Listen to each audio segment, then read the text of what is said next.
It's 2025. This drone came out in 2022. Is DJI Avata still relevant today? Let's find out.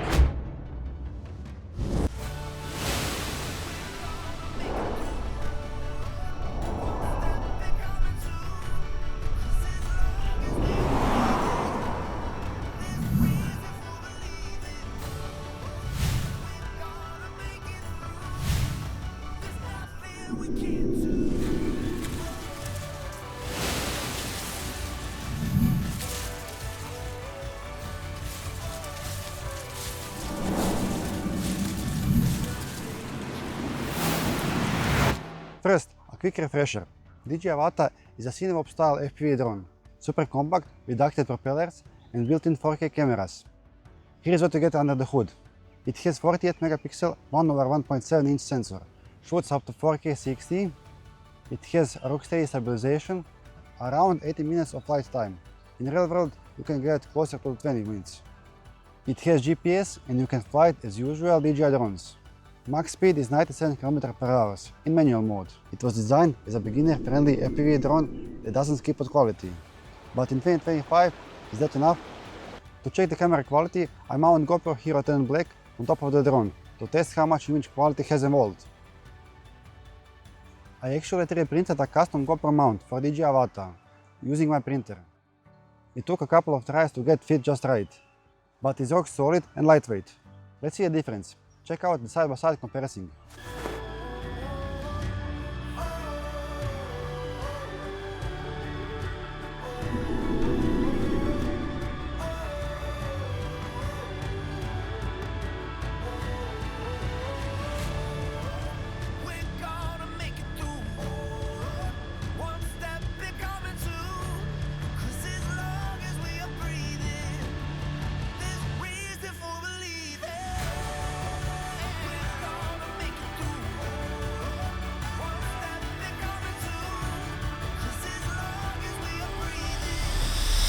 Alright, now let's test the battery life difference.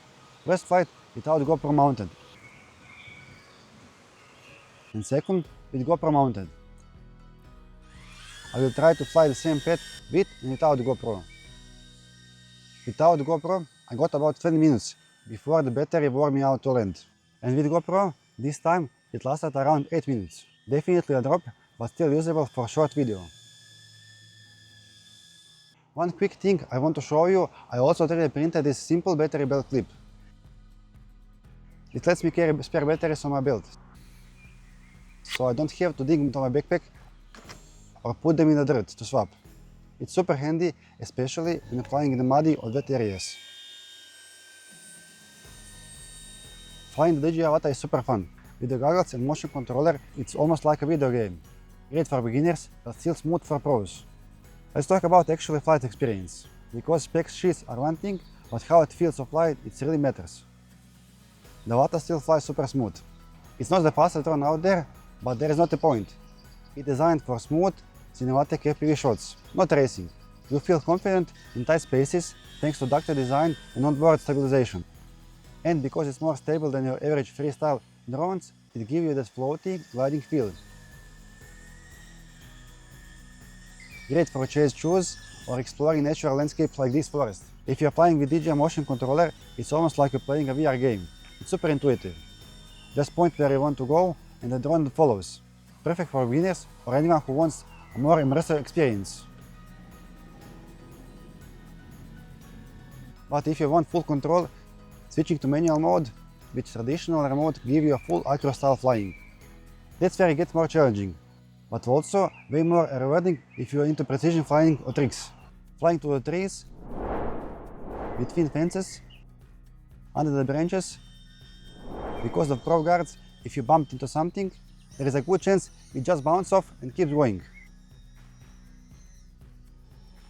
If you're flying with GoPro Mountain, you will notice that it's become less agile, especially in sharp turns, when you're trying to pull back from a dive. It's still flyable, just not quite as responsive. The drone feels a little bit heavier in the air.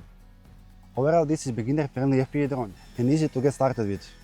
But it still holds up if you're leveling your skills and want something reliable for content creation, traveling or smooth FPV footage.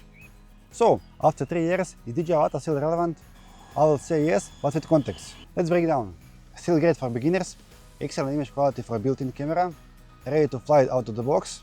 Not the best if you want full manual control or racing performance. Camera isn't quite GoPro level. Flight time takes a hit with extra weight. If you are just getting into FPV in 2025 and want safer and easier way to learn cinematics flight, DJI Avata is still relevant to consider.